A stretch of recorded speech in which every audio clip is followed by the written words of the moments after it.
Mardi 5 novembre 2024, chers téléspectateurs et téléspectatrices de SOS Docteur TV, bienvenue à vous dans l'émission Le Plateau du Bien-être. Merci de toujours prendre le rendez-vous. Et aujourd'hui, nous avons encore assez de choses à vous donner, notamment Infosport à l'hôpital. Également, la causerie, c'est un sujet très important dont nous aurons à discuter ce matin. En tout cas, on vous souhaite la bienvenue dans cette émission. Et comme vous le savez, c'est parti pour 1 heure de temps. Et aujourd'hui, là, c'est que mon cœur est content comme ça. Mon cœur fait... Parce que El Pro Doctor est dans la place. El Pro Doctor est dans la place. Et... pardonnez. On peut manquer aux gens comme ça. Pardonnez. Ne m'en voulez pas, population. Ça, là, on ne peut pas t'en vouloir. Pardonnez. Moi, je ne peux pas t'en vouloir. Pour ça, là, seulement, là. Je ne peux pas t'en vouloir. Ezekiel. Vas-y. Bonjour. Bonjour Blandine, bonjour Gisèle, bonjour Nachad, bonjour à tous les amoureux du plateau du bien-être. C'est un plaisir de vous retrouver, bien évidemment. J'espère que vous allez toutes bien.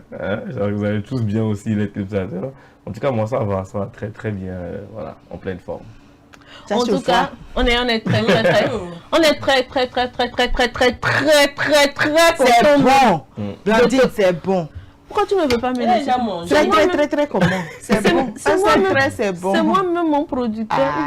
Pardonnez. Dans ça là aussi, il y aura jalousie. C'est son producteur, c'est sa bouche, c'est sa tu fais comme si c'est à toi seul que Ezekiel a manqué. C'est quoi? Exprime pour toi. Non. Tu es en train d'accaparer pour moi. Aïe. On peut faire oui. Pour toi, la soirée dans la jalousie. Waouh. Ça déborde d'amour. Oui, pour toi seul. Toi et toi seul ce matin. Je suis touché. Eh bien, tu es revenu ce matin. J'espère que tes congés se sont bien déroulés. Ça s'est bien passé. Je rends grâce à Dieu. Je me suis ressourcé un peu, je me suis reposé. Donc, c'est le lieu de revenir et donner voilà, les bonnes choses à nos amis les téléspectateurs. Je n'ai pas oublié aussi les vœux pour les personnes qui m'ont envoyé mes vœux à mon anniversaire, surtout vous ici sur le plateau, bien évidemment. Donc voilà, merci à tous et merci à ceux qui ne me connaissent pas aussi, qui ont cherché à m'envoyer des messages sur les réseaux. Voilà, c'était très très touchant de votre part et voilà, je ne pouvais pas laisser ça passer inaperçu. En tout cas, merci à vous, merci d'avoir pensé à lui. Ça me fait plaisir. Eh bien, tu es là ce matin avec beaucoup d'informations sportives. Beaucoup d'informations, on va parler encore des grands championnats européens bien évidemment et puis aussi de la Champions League qui va se poursuivre pendant cette semaine aussi avec de très très belles affiches. En tout cas, tu m'as manqué, surtout que le Barça a mis une claque au Real la dernière fois. Tu m'as vraiment manqué sur ce bel vidéo. S'il était là. On va y revenir parce que j'ai vu que la présentation de la République était très du pour Jacques. J'étais en direct, je regardais en direct, je faisais que rigoler, mais on va y revenir pendant Infosport. Il a fait beaucoup d'efforts quand même. Oui, non, c'était pas facile. Pas dans la manière de rendre, mais surtout parce que le Real a perdu. C'est justement ce que je dis. C'est pas facile de venir parler de la défaite de son équipe quand même. Donc, en effet. En tout cas, Ezekiel, contente que tu sois là sur ce plateau. Bonjour à Gisèle, maintenant je reviens à toi. Bonjour Blandine, merci d'être venue. Comment te portes-tu? Je vais bien, surtout qu'il y a Ezekiel sur le plateau, je pète la forme, ça ne peut caler quoi. Parce qu'il nous a manqué, mais grave quoi. Il nous a trop manqué. El Pro Doctor, bienvenue. Merci beaucoup. C'est que Nachad là, elle va dire autre chose. Les téléspectateurs même sont d'accord avec moi. C'est que Ezekiel nous a manqué. Nachad seulement va dire autre chose ici. Là, tu t'attendais à quoi? Oh, Nachad. Qu'est-ce que moi je vais dire? Bon, moi je vais dire ce qui est un moment, on va dire c'est la chasse. Que la chasse c'est l'ennemi des cœurs. Je suis pas dedans. Moi je veux savoir ce que tu nous as ramené. Donc on va en congé là. On se voit en congé. Quand on va en congé, on amène les jours. J'ai constaté que tes jours. C'est ça. J'ai constaté ça. Déborah et moi, on va gérer ça. Vous allez limer ça après. On te donne une semaine. C'est une promesse. Une semaine, c'est trop. 3 jours. Sinon, on je te colle ce matin. J'espère que tu te portes bien. Très bien, merci. Profiter de ces moments. Oui, très bien. Et tes petits chéris, elles se portent bien également. Tu vas demander ça encore. Oui, maman va bien, ma soeur aussi. Moi, maman va bien, ma soeur aussi va très bien. Pour éviter les problèmes. Maman se porte bien aussi. Je suis ravi. Mon papa se porte bien également. Ah, parfait. En tout cas, très chers téléspectateurs, vous le savez, c'est le plateau du bien-être et c'est toujours les ondes positives par ici. C'est toujours la bonne humeur qui est à l'ordre du jour. En tout cas, nous allons commencer cette émission belle et due forme avec notre causerie du jour. La causerie du jour nous dit ceci. Doit-on abolir la peine de mort dans tous les pays? C'est quand même fort. Hein? C'est très fort. Bon, qui veut se jeter à l'eau? C'est quel baptême? Baptême de feu. Mais, Vas-y. ok, bon, disons que la peine de mort, c'est une peine qui est très répandue, hein, qui est très répandue dans le monde entier. Aujourd'hui, elle suscite beaucoup de débats hein, dans plusieurs pays, dans plusieurs États, parce qu'il y a des pays où, dans différents États, on a la peine de mort qui existe et dans d'autres États, il n'y en a pas. Donc voilà, ça existe dans différents pays, dans différents États comme ça. Et disons que c'est la peine maximale, c'est la peine où lorsqu'elle est prononcée, bah, il n'y a pas de retour en arrière, surtout si vous avez déjà fait des démarches d'appel, tout ça, et qu'on maintient la peine, mais il n'y a plus de retour en arrière. Donc la seule chose qui vous attend, vous qui avez commis un crime, eh bien c'est la mort. Et aujourd'hui, avant il y avait le mécanisme où on coupait la tête, on décapite la tête. Après on a eu la chaise électrique. Et je pense que maintenant, c'est l'injection létale qui est la méthode utilisée pour... Les choses évoluent. Voilà, la méthode utilisée pour justement ôter la vie. Parce que c'est ce qui se fait. On ôte la vie de la personne qui a commis le crime grave. Et donc, pour moi, c'est une peine, personnellement, qui doit être abolie. Qui doit être abolie parce que aujourd'hui, c'est vrai qu'on se base sur des preuves médico-légales pour mener des enquêtes, jusqu'au bout et déterminer si une personne est coupable de tel crime ou non. Mais le fait est que l'erreur judiciaire existe. C'est-à-dire que ce petit pourcentage d'erreur, de marge d'erreur qui existe, peut tout chambouler. C'est-à-dire qu'une personne peut bien évidemment avoir commis un crime et qu'on peut la condamner à mort hein, et que ça soit juste. Mais il peut arriver qu'on ait des cas aussi. Des innocents. Des innocents. Je vais prendre le cas d'un Américain il y a quelques mois dont j'ai lu l'article. Un musulman, non? Je ne sais plus si c'est un musulman, mais c'est un monsieur qui a passé 22 ans en prison. Oui. Et 22 ans après, parce que la technologie a évolué, on a pu découvrir qu'effectivement il n'était pas l'auteur du crime, donc on a accusé, alors qu'il a passé 22 ans en prison. C'était un journaliste quand même qu'on avait tué, je pense. Voilà, je pense que c'est un truc comme ça. Et si on prend, si c'était sur la base de la peine de mort, 22 ans après, il ne serait plus là. Il serait décédé parce qu'on l'aurait exécuté. Donc il ne serait plus de ce monde avant qu'on ne sache peut-être qu'il n'était pas... Voilà. Vous voyez, moi c'est à cause surtout de cette marge d'erreur-là que pour moi cette peine doit être abolie. Alors que le gars est innocent. Oui, parce que ceux qui ôtent la vie, parce que généralement c'est souvent dans des cas de meurtre que ces peines sont prononcées la plupart du temps. Donc ceux qui ôtent la vie en meurtre, je ne veux pas dire que ils ne le font pas consciemment, mais ce sont des gens qui, on peut dire qu'ils ne sont pas normaux. Ce sont des personnes qui ne sont pas normales. Des personnes qui, voilà. Qui ont un cœur mais tellement dur. Voilà, qui sont méchants, mais ce sont des personnes, on peut dire, qui quand même gardent leur droit à la vie. Parce que le droit à la vie, c'est universel. Tout le monde a le droit à la vie. Donc, est-ce que ce droit-là n'est pas aujourd'hui en contradiction avec cette peine-là qui existe? Je me pose la question, quoi.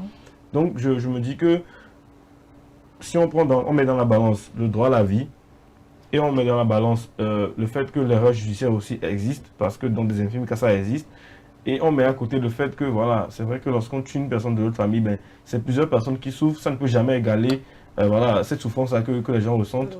Mais je me dis que pour moi, la perpétuité est une solution à la peine de mort, c'est-à-dire que la réclusion criminelle à perpétuité, c'est-à-dire que vous ne sortez jamais sans possibilité de remise de peine, me convient plus que la peine de mort. Là, on sait que la personne ne sortira plus jamais. Et c'est un peu comme la peine de mort, parce que la personne va mourir en prison. Et elle ne sera plus jamais, elle sera inoffensive. Donc voilà, donc pour moi, la réclusion criminelle à perpétuité est une valuable descente, si on peut le dire ainsi, à la peine de mort, parce que la peine de mort, pour moi, c'est trop extrême. Trop extrême, surtout au Texas où le combat est dur. Pour ça, bon, je ne sais pas si ils vont jouer à l'abolir, mais pour moi, je préfère la réclusion criminelle à perpétuité. Ok. Et qu'en est-il de toi, Gisèle? Moi, en écoutant Ezekiel, j'ai envie de le croire, ou j'ai envie d'aller dans le même sens que lui. Mais il y a un truc en moi, c'est passé une révolte, je ne sais pas quoi, qui aimerait quand même que la peine de mort soit pas abolie, soit maintenue. Pourquoi? Parce que d'abord, la peine de mort, c'est pour on peut dire, faire justice aux victimes ou réparer les torts en quelque sorte. Quand on voit, ou bien quand on analyse un peu les crimes, disons certains crimes, on se dit que c'est pas possible. C'est qu'un être humain, ne peut pas infliger un tel acte à son semblable. Ezekiel a parlé de perpétuité et tout ça, c'est bien. Mais n'oublions pas qu'il y a des gens qui sont en prison, qui sont toujours des cerveaux des gangs, des cerveaux des malfaiteurs, je ne sais pas quoi, qui dirigent même étant en prison, ou bien qui mènent des combats même qu'on ne peut même pas imaginer. C'est vrai. Donc moi je me dis que est-ce que c'est une solution, cette perpétuité-là? Moi je préférerais que quand il y a des extrêmes, parce que ce n'est pas dans tous les cas quand on parle de peine de mort, c'est quand on juge que le crime est quand même tellement grave. C'est tellement grave. Moi, je pense que dans ces cas-là, c'est mieux d'éliminer l'individu qui est l'individu dangereux, au fait. C'est en quelque sorte protéger la société, selon moi. Mais non, si les États jugent qu'à l'ère où nous sommes, la peine de mort n'est plus nécessaire, je pense que juridiquement parlant, ils ont leurs critères à eux. Le pourquoi est-ce qu'ils veulent ôter ou bien abolir la peine de mort. Et nous, on ne saura forcément pas, notre avis ne sera pas forcément pesé dans la balance. Nous, on donne notre avis généralement. Mais moi, je continue par dire que abolir la peine de mort pour des cas extrêmes. Parce que des fois, vous allez voir certains crimes. Non, des terroristes, des gens mal intentionnés qui ravagent tout un village, qui ravagent, je ne sais pas, toute une communauté, toute une famille. Vous voyez des tortures, vous voyez des femmes violées, vous voyez des femmes ou bien des enfants décapités. Et ces gens-là, on va dire qu'on va les donner, on va les laisser à perpétuité ou bien on va les mettre juste en prison. Ben, n'oublions pas qu'il y a des gens qui s'évadent. Des prisons, qui constituent toujours des dangers pour la société. Donc moi je dis que pour des cas extrêmes, la peine de mort est mieux. C'est qu'un individu qu'on sait que psychologiquement il n'est pas stable, malgré tout ce qu'on peut faire, lui là, quand il va sortir, c'est un tueur en série. Voilà. Le mieux c'est de l'écarter pour le bien de la société, pour un temps soit peu protéger les gens. Donc moi ce que je peux dire, je suis pas contre la perpétuité, mais la peine de mort, je suis pas pour également pour son abolition. Voilà. Alors, Nachat. Alors moi, je dirais, je suis coincée entre les deux avis. Je sais pas s'il faut être neutre, il faut être pour, il faut être contre. Je suis déjà neutre. Ça a intérêt. Oui, c'est vrai que c'est pas du tout facile. Déjà, quand on perd quelqu'un, c'est insupportable.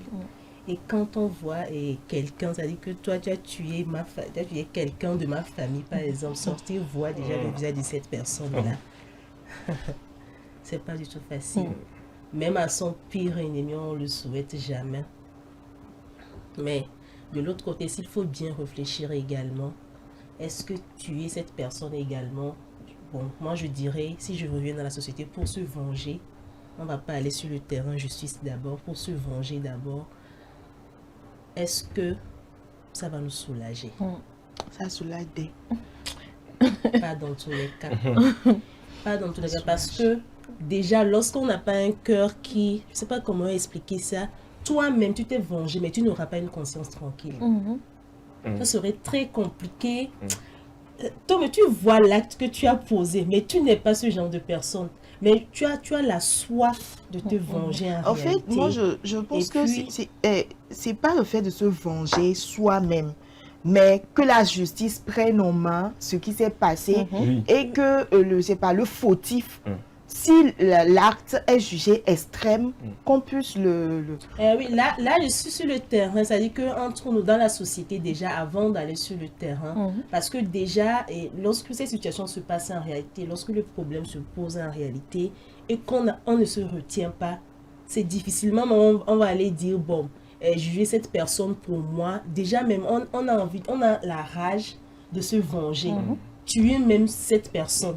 Si Nachette permet, c'est justement pour ça que généralement les confrontations entre les familles peut-être qui ont été touchées par le crime que quelqu'un d'autre a commis et le présumé coupable en question sont souvent difficiles parce qu'il y a des témoins qui sont appelés là-bas, il y a des gens qui sont appelés à témoigner, donc l'atmosphère est très tendue dans il y a tellement de procédures, à un moment donné, tu te dis c'est trop lent pour moi, donc je ne peux pas supporter, je ne peux pas attendre en réalité. Surtout quand les criminels font office de vice, ils savent très bien qu'ils ont commis le crime, mais qu'ils font appel pour prolonger encore le procès, parce que appel c'est prolonger le procès et les familles sont tenues aussi de venir suivre ces audiences-là. Et donc ça c'est aussi une manière de torturer un peu psychologiquement aussi les familles qui sont déjà touchées aussi lorsque les criminels font ça. Et je suis d'accord, je vais un peu dans le sens de Isabelle où elle dit qu'il ne faut pas entre guillemets avoir pitié de ces gens-là parce que la personne peut être très très dangereuse.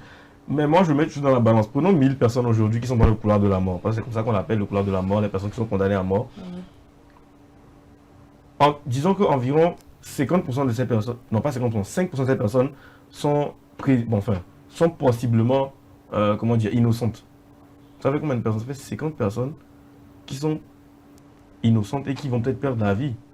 Alors que si aujourd'hui on met en place la perpétuité, on n'est pas sûr qu'un jour on saura si la personne n'a pas commis ce crime ou non, mais on a un peu cet espoir-là un jour de prouver son innocence, par exemple, comme cet homme de 22 ans après. Et la question que je me pose, est-ce que la peine de mort, en tuant la personne, est-ce qu'on ramène cette personne qui a perdu la vie? Non. Est-ce qu'on répare le tort? C'est trop tard. Est-ce que le tort peut être réparé avec la mort? Moi, c'est la question que je me pose. En fait, on a mis conscience. Attends, je vais aller au bout. On a mis conscience. Posons-nous cette question. Est-ce que si aujourd'hui je perds un proche, que quelqu'un nous a tué, est-ce qu'en tuant cette personne qui a tué, en ôtant la vie de cette personne qui a tué mon proche, j'aurai la peur. Est-ce que je vais ressentir une certaine proximité avec mon proche qui est déjà parti? Est-ce que ça va me faire est-ce que la douleur sera moindre que ce qui est déjà? Je me pose cette question. Mais est-ce que la perpétuité aussi, est-ce que ça va combler ce vide? Non. Dans les deux cas, non. Et donc, si on peut prendre un cas beaucoup moins extrême pour apaiser les douleurs, moi, je pense que ça va largement. Bon, c'est un avis, hein. Je pense qu'avant, je me rappelle quand j'étais petite, dans nos quartiers, quand il y a vol, par exemple, on dit qu'il y a eu voleur. Vous allez voir le matin, peut-être, quand vous êtes parti pour jeter les ordures, vous allez voir qu'on a brûlé vif un voleur avec les pneus, tout ça là. Avant un moment, c'était quelque chose qui était devenu une mode, ou bien je sais pas, très répandu. Mais je pense que les forces de l'ordre ont réussi à, comment dire ça, ont réussi à mettre fin, à canaliser ça. Si quelqu'un vole, on dit arrêtez-le. Si vous avez la possibilité d'arrêter, arrêtez-le et appelez les forces de l'ordre. Ils vont venir saisir la personne. Mais on remarque que cette démarche a fait que les gens, il y avait une certaine soif de... C'est comme si est-il en maintenant, quoi. C'est pas comme je veux dire. C'est comme ils sont pas allés au bout de ce qu'il aimerait. Ça se passe, mais on ne voit jamais la suite de cette date. Voilà. Des fois, on se dit que ces gens-là on amène en prison, quelques temps après, on les revoit dehors, on les revoit encore dans la société, ils commettent encore le même acte, même pire. Donc, les gens, c'est suite à cela que les gens se sont dit non, nous-mêmes, on va régler notre affaire. Mais la loi dit, tu ne peux pas régler ton affaire. Ceux qui font ça, c'est un crime qu'ils commettent. Voilà, c'est un crime. On peut les arrêter dans la peau des justiciers. On peut les arrêter pour Voilà. Donc, moi, je me dis, c'est une situation complexe quand même. C'est une situation complexe. La vie est injuste en soi. La vie n'est pas juste au fait. Donc, pour cette personne-là qui se retrouve peut-être au mauvais endroit, au mauvais moment, par exemple, et qui peut-être n'a pas fait ce qu'on dit, mais qu'on n'a pas commis le crime, mais qu'on l'amène en prison, eh bien, juste.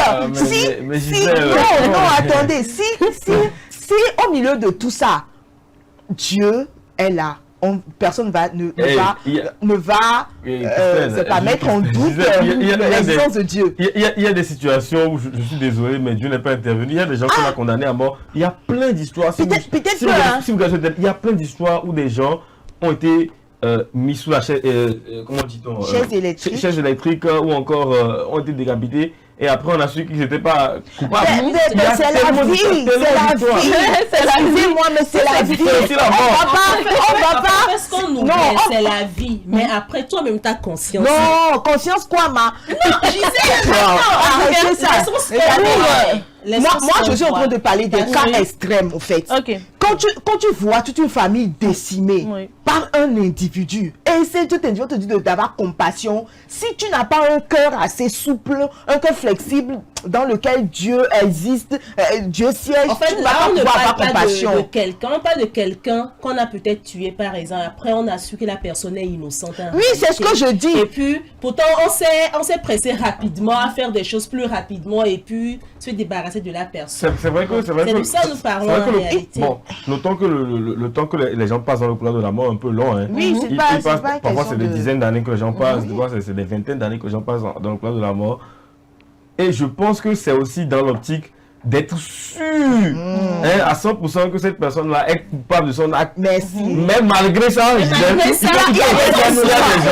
refuse pas. Mais moi, je dis, innocent ou pas, ça ne justifie pas le fait de laisser des individus dangereux pour la société comme ça. C'est son avis. Oui. C'est son avis. Oui. Bon, de toutes les manières, on ne pourra pas parler de ce sujet sans avoir l'avis d'un juriste sur la question. C'est très important. On n'est pas les spécialistes. Donc, nous sommes dirigés vers un spécialiste qui nous a donné son avis par rapport au sujet du jour. Et si la réalisation est prête, on va lire ça ensemble pour nos chers téléspectateurs. Voilà. La peine de mort ou la peine capitale se définit comme une peine prévue et applicable contre une personne reconnue coupable d'un crime d'une gravité exceptionnelle. Elle est en effet appliquée à la suite d'un procès où l'autorité judiciaire aurait reconnu l'individu coupable des faits qui lui sont reprochés. Elle est l'une des plus anciennes peines car existant même déjà à l'époque médiévale et s'est transmise aux civilisations au cours de l'histoire. Les législations se sont succédées et cette peine a demeuré comme le socle du système de répression des crimes. Les premières traces de l'abolition de la peine de mort remontent en 1786. Eu égard à l'évolution du système judiciaire, de la science des lois qui a commencé à prendre en compte les considérations d'ordre social et les questions de l'importance de la vie humaine, le Venezuela sera le premier pays à abolir la peine de mort pour tous les crimes en 1863 avec le décret de garantie. Beaucoup d'autres pays ont suivi le même. Beaucoup d'autres pays ont suivi même si aujourd'hui les pays abolitionnistes sont moins nombreux que ceux qui continuent de l'appliquer. Le Togo est abolitionniste depuis 2009. Beaucoup d'organisations dans le monde militent contre la peine de mort. Cette lutte est guidée par la défense d'un droit primordial qui est le droit à la vie. C'est ce contraste entre la nécessité de réprimer les crimes odieux et le besoin de préserver la vie qui est à l'origine de l'existence des deux blocs. Les pays choisissent d'abolir la peine de mort ou non en fonction du contexte sociopolitique, culturel ou de l'indice de crimes dits capitaux. Ok. Aujourd'hui, les pays sont dotés de systèmes carcérales, de systèmes d'accompagnement et de réinsertion des criminels. Mais au-delà de tout cela, le législateur a aujourd'hui suffisamment outillé le code pénal de peine qui permettent de réparer le tort causé à la société par les individus qui commettent les crimes sanctionnés par la peine de mort. Ces éléments permettent alors de se passer efficacement de la peine de mort. Toutefois, il continue de se poser la question de la proportionnalité entre certains crimes et les nouvelles peines. En tout cas, ça vient répondre. Je pense que cet avis rejoint un peu les deux parties. Oui. Parce que en même temps, on essaie d'abolir la peine de mort, tout en voyant si est-ce que les nouvelles peines sont justement adaptées à régler le tort causé aux parties civiles qui ont été touchées. Donc je pense que avec l'évolution de la science, comme le juriste nous l'a dit, avec l'évolution, avec le contexte aussi sociopolitique et culturel du pays dans lequel se déroule, et puis l'indice de criminalité, je pense qu'on peut juger parce que je sais qu'au Texas, par exemple, il y a beaucoup de crimes qui sont commis et des crimes vraiment odieux. Autre chose. Voilà, qui sont vraiment odieux. C'est pour ça que là-bas, ils ont aussi gardé cette peine-là. Mais voilà, je pense que le juriste a su un peu répondre un peu tout en restant... Chaque jour, il y a des crimes.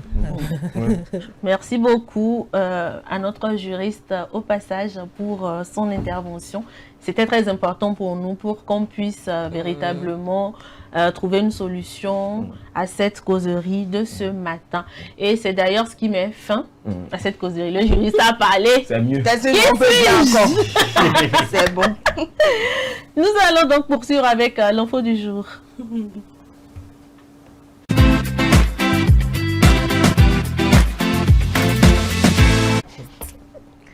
Le premier cycle de vaccination a débuté le 5 septembre dernier dans le nord de la bande de Gaza, notamment dans la ville de Gaza. Les précisions avec nos confrères de Africa News. La phase finale d'une campagne de vaccination contre la polio a débuté dans le nord de Gaza. Selon les autorités palestiniennes, cette opération vise à protéger plus de 100 000 enfants contre le virus paralysant dans l'enclave bombardée et assiégée par Israël au cours des dernières semaines. Initialement annoncé pour le 23 octobre, le ministère de la Santé a déclaré samedi que les premières doses de ce second cycle avaient pu être administrées. Jusqu'à présent, nous n'avons reçu aucune promesse d'introduire des vaccins dans le nord de la bande de Gaza. Il s'agit d'une autre situation catastrophique. La malnutrition commence à apparaître chez les enfants comme chez les adultes et nous avons plus de 120 blessés à qui nous sommes incapables de fournir un seul repas. Ni le patient, ni les équipes médicales qui travaillent 24 heures sur 24. C'est un autre aspect. Et s'il n'y a pas d'action dans les heures et les jours à venir, il y aura une autre catastrophe sanitaire, ce qui affectera le système immunitaire. Le premier cycle de vaccination a débuté le 5 septembre dans la ville de Gaza, le camp de Jabalia, Beit Laïa et Beit Aoun. Cette fois-ci, l'opération s'est limitée à la capitale.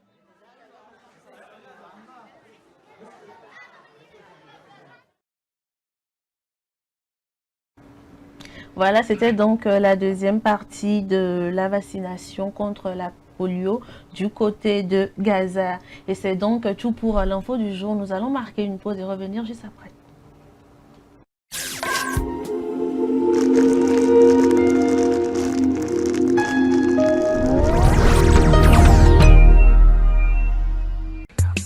L'amour, c'est des hauts, c'est des bas. Et quand la femme dit non, c'est vraiment non. Mais rien ne vaut un petit cadeau pour raviver la flamme de l'amour. La femme se fait belle et sensuelle pour votre plaisir. Claudia Lingerie, nous disposons de toute une collection de sous-vêtements haut de gamme pour hommes, femmes et enfants à un bon prix. Soyez ceux qui portent des sous-vêtements confortables. Claudia Lingerie, nous sélectionnons pour vous de la lingerie fine de qualité pour sublimer vos soirées. Claudia Lingerie, sur la route d'Agbalépédo, juste à côté du monument Grand œuf blanc. Infoline 00228 97 01 03 03 0228 97 01 04 04. Claudia Lingerie, l'élégance à une adresse.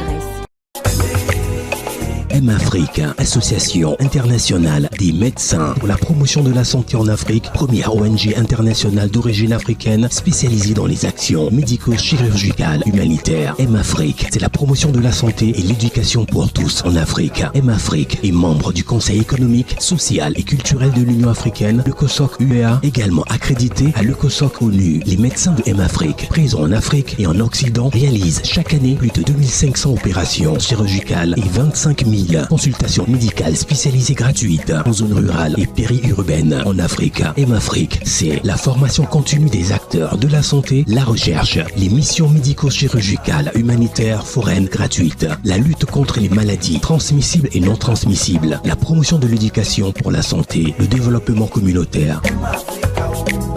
M-Afrique, une nouvelle vision de la solidarité africaine. M-Afrique, c'est amener l'hôpital vers les populations rurales et vulnérables. M-Africa, oh.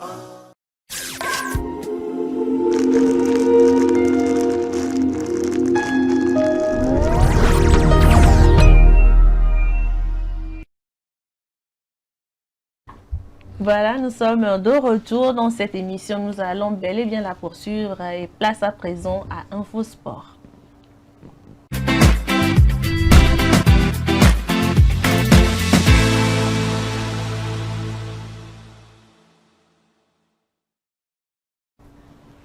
Ézéchiel, tu es revenu avec des informations sportives pour nous. Même si moi j'ai envie que tu retournes un peu en arrière. Attends.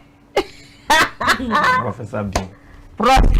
Bon, d'accord. Voilà. On parle de championnat européen et Champions League. Oui, la Champions League. Votre affaire là. On va te laisser. En tout cas, Champions League. Je suis de retour. Voilà. Oui, Oui, il est de retour. À quoi bas? Est-ce que vous connaissez le geste là? Oh. Vous connaissez? On connaît. Ah, ok, d'accord. Jacques, coucou, hein. À quoi bas? Je représente Jacques ici. Ah, oui. Faut faire doucement. Tu deviens la Parce que, non, parce que quoi qu'on dise là. Jacques, c'est le GOAT. Le football. Réal, c'est Réal. Le football avec. C'est pas parce que Jean que. Et comment on dit défait. Non, mais Non, c'est pas défait. C'est c'est doucement. ça. Le football de maintenant avec la balle là, c'est défait. Tu attends d'être sûr avant de chambrer les autres. Avant de faire la ouïaïa. C'est ça. Tu cours. Bref. En tout cas, je sais que les fans du Barça ont passé une excellente semaine la semaine dernière. Ah oui. Avec la même raclée. ce week-end. Ouais, avec la raclée mise au Bayern. Au Bayern, le bourreau du Barça. Voilà, après le 8-2, on l'a donné 4-1, c'est la moitié. Après, on va donner l'autre moitié. Ils vont prendre ça après. Rêver. On ne pleure pas. Il peut changer. Et le samedi, ben, c'était, disons, l'apothéose de cette semaine qui était magnifique pour avec le 4-0 infligé au Real de Madrid. Hein, bon, je dis, je vais pas trop en votre parler. affaire de 4-4 là, c'est comment? C'est avec ça qu'on est venu cette Quand semaine. vous êtes parti le voir, c'est 4-0. Les 4 là, il vous a donné. C'est 4 il nous a donné. C'est avec 4 on va évoluer. Tu trop parler, Dina. Tu vas voir la suite, non? En Ils tout pensent cas, qu'ils sont des La manière dont rois. vous avez commencé là, vous avez intérêt à terminer. Sinon, Nous on est ici. la raclée qui vous attend là. en tout cas, Vous n'êtes pas prêts. les championnats sont poursuivis et on va commencer avec la compétition de la réalisation. On va commencer avec la Bundesliga, hein, où le Bayern c'est encore simple. En tout cas, ils ont retrouvé des couleurs chez eux en Allemagne là-bas. Nous on les a bottés, ils ont retrouvé leurs couleurs en Allemagne là-bas. Donc voilà, ils ont repris des couleurs, ils ont battu voilà leur équipe 3-0 et ils sont en tête voilà du classement du championnat allemand. Donc le Bayern qui est en tête, suivi de Leipzig avec 20 points, donc 3 points d'avance sur Leipzig et 17 points pour l'Eintracht Francfort qui complète le podium. On voit après qui sont suivis par le Bayer Leverkusen et le Borussia Dortmund. Les rois de l'Allemagne bien occupent la tête de ce championnat actuellement. Parlons maintenant des résultats hein, de la 12e journée de Liga avec bien évidemment la victoire du FC Barcelone et la 11e victoire du Barça hein, en 12 matchs de championnat avec 40 buts marqués en 12 matchs. C'est tellement énorme. Voilà, terrible. C'est un record même, c'est un record depuis 1950 qui a été battu comme ça. Donc voilà, c'est un record. Donc 3 buts à 1. Voilà, 3 buts à 1. Oui, 12 matchs, 40 buts en 12 matchs, c'est un record. Voilà, c'est 40 buts. Donc c'est environ 3,8 buts par match. Donc voilà, c'est environ ça. Et donc voilà le Barça qui a battu 3 buts à le Real. Il n'y a pas eu de match entre le Real et Valence, justement parce que vous savez que Valence est frappé par des intempéries en Espagne là-bas avec beaucoup de morts. Donc tous les matchs qui devaient se dérouler à Valence, vous le voyez, Villarreal et Rayo Vallecano. Là, on n'a pas de score. Villarreal contre Vallecano, donc c'est aussi dans les zones de Valence et Valence contre Real Madrid. Donc il n'y a pas eu ces deux matchs-là. Donc ce sont des matchs qui ont été reportés voilà, sur les prochaines journées et un hommage a été rendu sur tous les terrains de la Liga voilà, aux victimes voilà, de Valence. Donc ce sont les résultats de la 12e journée. Donc le Barça au classement a provisoirement 9 points d'avance sur le Real de Madrid. Donc voilà qui aura joué un match en retard.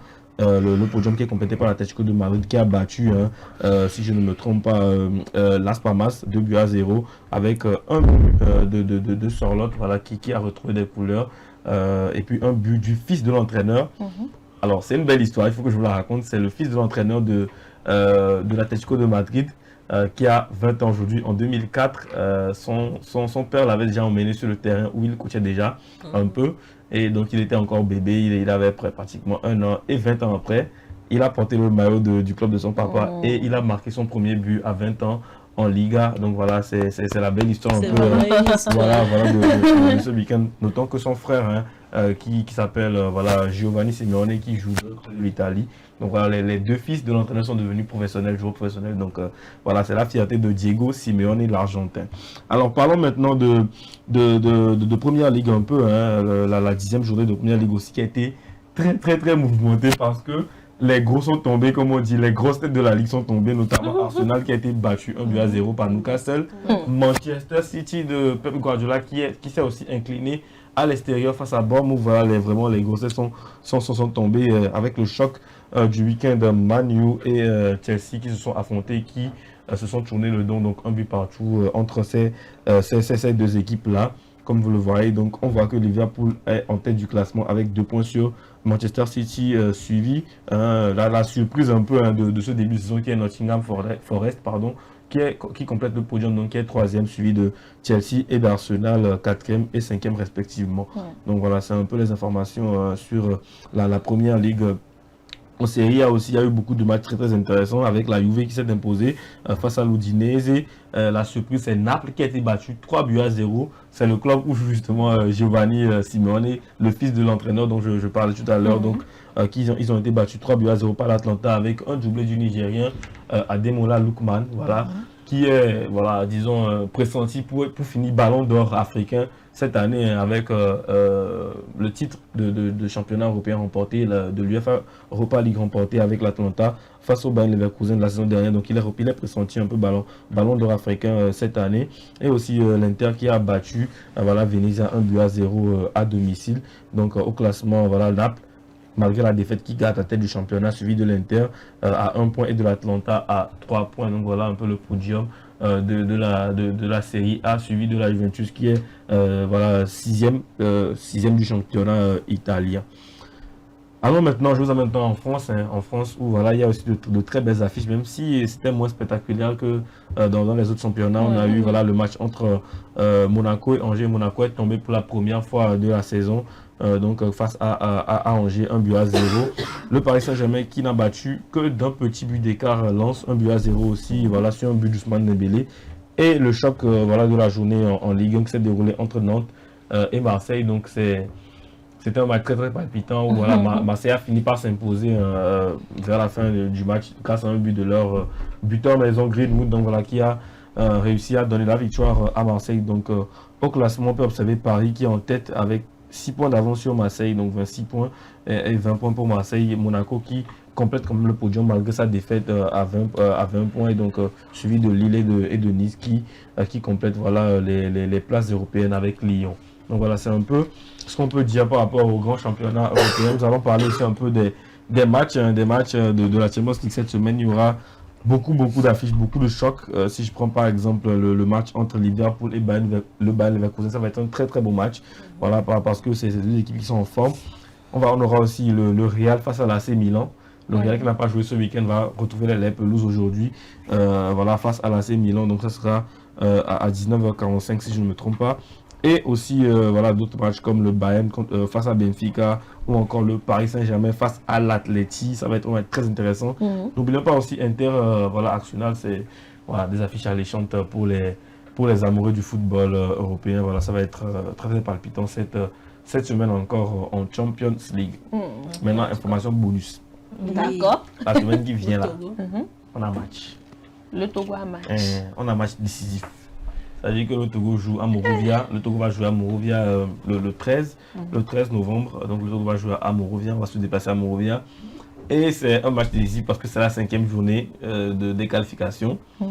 Et on doit impérativement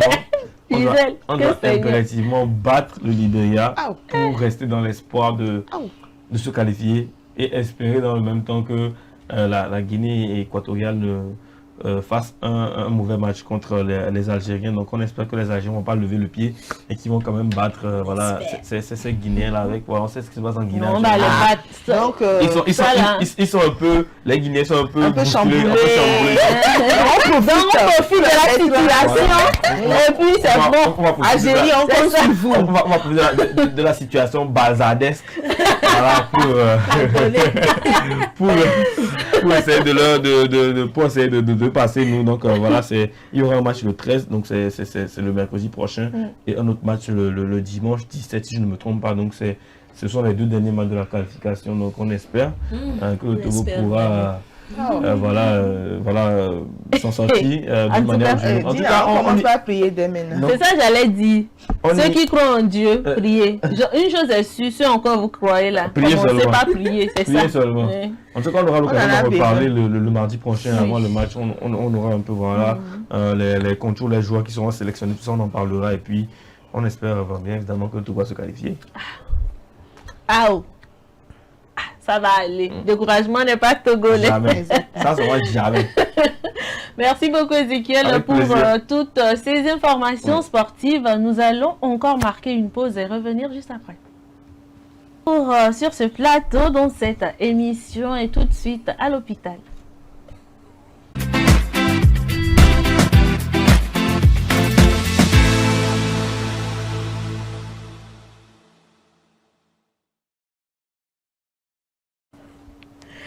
Eh oui, nous sommes de retour et c'est à l'hôpital. Vous savez, aujourd'hui, nous allons parler du carnet de santé et son utilité. C'est ça. Et les personnes qui perdent leur carnet de santé, là.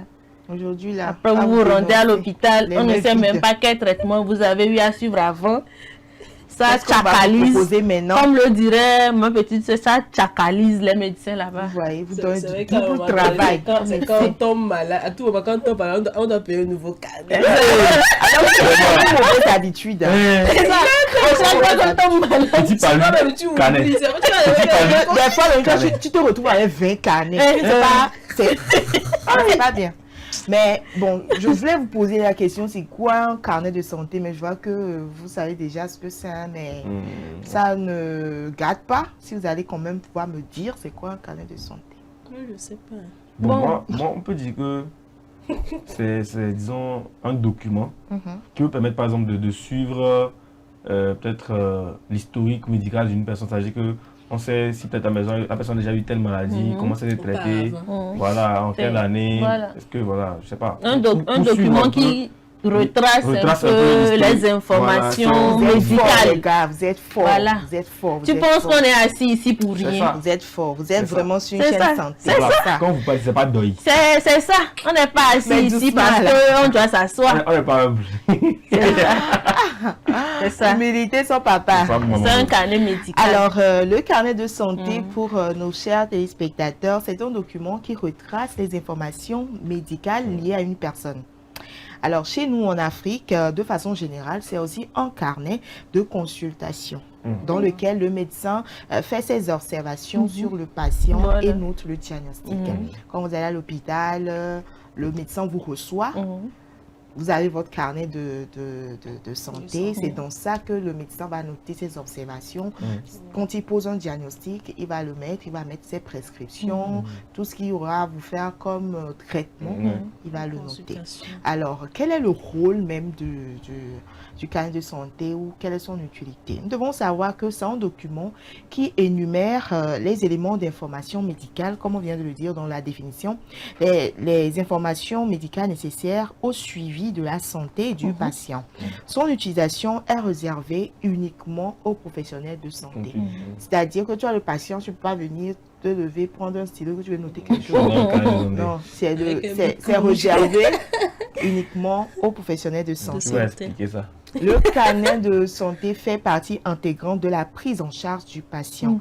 Il est comme une carte d'identité, si on peut le dire ainsi, du patient et permet de voir les antécédents médicaux du patient, les prescriptions antérieures effectuées, choses qui seront prises en compte par le médecin au cours d'une nouvelle consultation. Donc, c'est très important le carnet de santé. C'est de ça que je parlais, qu'il y a des gens qui perdent ça. Une fois à l'hôpital, on paie encore un nouveau carnet. Et du coup, le médecin ne sait pas quel traitement vous avez eu, quels sont vos antécédents. Voilà, les antécédents familiaux. Voilà, surtout si vous souffrez d'une maladie génétique. Voilà, franchement, ça ne les aide pas. Faisons l'effort de pouvoir garder les carnets de santé. C'est très important. C'est pas la peine, c'est pas parce que dans certains centres, c'est pas cher que à chaque fois on doit se permettre de payer. C'est important l'information là. C'est important pour les professionnels de santé que pour vous-même. Parce que c'est pas tout le temps qu'on va... Bon, on ne le souhaite pas, mais c'est pas tout le temps qu'on va vous amener à l'hôpital conscient. Donc c'est ce carnet qui va parler à votre place, qui va dire que lui là, il a ça. On peut permettre de pouvoir le suivre, le professionnel de santé va pouvoir travailler dans de bonnes conditions. Quoi. Donc, alors, on se demande souvent, quand on va à l'hôpital, où est-ce qu'on peut se procurer le carnet de santé. Ça s'achète pas ailleurs, c'est dans le centre de santé qu'on le paie. On le paie juste peut-être à la caisse avant d'aller voir le médecin qui va nous recevoir, si c'est un infirmier, un spécialiste, ou c'est un médecin généraliste, avant de le voir pour qu'il puisse nous consulter. Maintenant, il faudrait aussi qu'on sache que, comme Blondine le dit tout à l'heure, lorsque ça arrive qu'on perd le carnet de santé, il y a ce qu'on appelle le dossier médical, qui est, on va peut-être dans d'autres, la prochaine fois, en parler de fond en comble, mais sachant que à l'hôpital, les médecins gardent le dossier médical de tout un chacun. Donc, s'il arrivait qu'on perd le carnet de santé, le médecin, à défaut peut-être de fouiller dans le dossier médical et de voir les bilans de santé qu'il y a, tout ce qu'il y a. Là, on peut comment vous demander si vous avez les bilans que vous avez eu à réaliser, si c'est la radiologie, les bilans sanguins et tout ça, là, on peut vous demander, vous allez chercher. Et en fonction de ça, le médecin peut savoir où il en est. Maintenant, si c'est dans le cas où c'est pas le médecin traitant, c'est que c'est pas votre ancien médecin à qui vous traitez, ça va être compliqué. C'est pourquoi c'est très primordial de faire attention, de garder nos carnets de santé comme nos cartes d'identité. C'est nos cartes d'identité à l'hôpital médical, en fait. Donc, c'est très, très primordial de le préserver, de le garder. Au cas où un carnet de santé, c'est que les feuilles sont finies, c'est-à-dire on a fini de remplir les feuilles, c'est fini. On garde ça jalousement. On achète un autre. Et quand on va à l'hôpital, on amène l'ancien. Voilà. On prend les deux, on amène à l'hôpital. Ça permet, c'est que ça facilite la tâche au médecin et ça permet au médecin de ne pas poser un faux diagnostic. Justement. Ça l'aide à nous donner même un bon traitement. Parce que quand le médecin n'a pas les informations médicales ou bien les maladies dont vous souffrez, vos antécédents et tout ça là, ça va être difficile de pouvoir vous suivre correctement. Parce qu'on peut vous demander des nouvelles analyses. Ah, ça c'est que forcément lui va demander parce qu'il doit avoir toutes ces informations là pour pouvoir vous soigner. Comme Ezekiel a dit, vous vous retrouvez à l'hôpital inconscient, vous allez faire comment? C'est le carnet de santé qui va parler à votre place. Aussi justement par rapport à ça, d'avoir le carnet de santé sur nous la plupart du temps.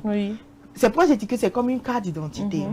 Quand tu sors de la maison, il faudrait que ton carnet de santé soit sur toi. Parce que tu ne sais pas ce qui va arriver, on ne sait jamais. Il y a des gens qui sont allergiques à certains produits. Il ne faudrait pas qu'on aggrave la situation en leur injectant. On appartient tout ça. Donc, vous arrivez peut-être... Quelqu'un qui a le diabète, par exemple, il va à l'hôpital, il est inconscient, il va à l'hôpital. Le médecin qui va le prendre en charge immédiatement, on ne sait pas s'il a le diabète. On lui peut-être... Il faut faire toutes les analyses. Souvent, mais c'est quand les gens grondent que pourquoi on me demande de faire tant. Alors que toi, tu n'as pas ton carnet de santé. Tu as déjà fait ça. Et puis tu dis, et puis c'est nous, on a nos bouches qui ne restent pas tranquilles. J'ai déjà fait ça. La dernière fois, on m'avait demandé, il a fait ça. Où est la preuve? C'est où? Les résultats sont où? Vous voyez, donc c'est pour nous alléger de nous-mêmes la tâche et permettre à ce que le professionnel de santé puisse faire bien son travail. Oui, puisse agir efficacement. Oui, donc c'est tout pour l'hôpital aujourd'hui. Peut-être la semaine prochaine, nous allons parler du dossier médical. Aller un peu au fond. Ça, c'est une très bonne chose. En tout cas, Gisèle, merci beaucoup pour ce sujet. Et de tout ce qu'elle a eu à dire, moi, ce que j'ai le plus noté, c'est que la carte, le carnet de santé, là, c'est comme la carte d'identité. Ayons ça sur nous. Protégeons. Non, il y a même des gens qui placifient ça. C'est très important. La manière de les tontines. La manière de vous faire tontine. Vous prenez soin du carnet, les gens, vous savez que si le carnet là se pas net, ton argent est parti en foutu. Comme ça, même si c'est bleu. Il y a des messages que maman là, elle est dans le sachet, elle est dans le porte-monnaie, juste pour être à l'abri de l'eau et tout ça quoi. Donc faites ça aussi pour le carnet de santé. La santé est autant importante que l'argent. C'est ça. Il faut être en bonne santé pour dépenser l'argent. Il faut être en bonne santé aussi pour chercher l'argent. Tu es malade, même tu dépenses plus. Tu vois, il faut voir. Qu'est-ce que tu penses? En tout cas, merci beaucoup Gisèle pour toutes ces informations. Je suis sûre et certaine que toutes les personnes qui nous suivent actuellement, si vous n'avez pas vos carnets de santé là, dès que vous tombez malade, en même temps net, vous allez à l'hôpital et vous payez ça. Allez mettre ça dans un coffre. C'est important. Comme l'argent. Voilà. Eh bien les gars, c'est fini pour aujourd'hui. C'est mardi. Bon. On aurait voulu rester encore un peu avec vous, hein, mais... Non, moi je dois aller vite travailler. Pour le soir aller suivre Champions League, pardon. Faut clôturer. Bon, c'est pour les téléspectateurs. C'est toujours pour eux. Sinon, moi-même, je n'aime pas trop suivre. Mais c'est pour eux. On t'a vu. Je sais qu'on m'a vu. Celui qu'on a vu là, il sait ouais. Je sais qu'on m'a vu. En tout cas, très chers téléspectateurs, on a été ravis d'avoir partagé ces moments, ces instants avec vous. On espère vous retrouver demain matin en pleine forme. Surtout, profitez de nos programmes. Et on se retrouve demain. Au revoir.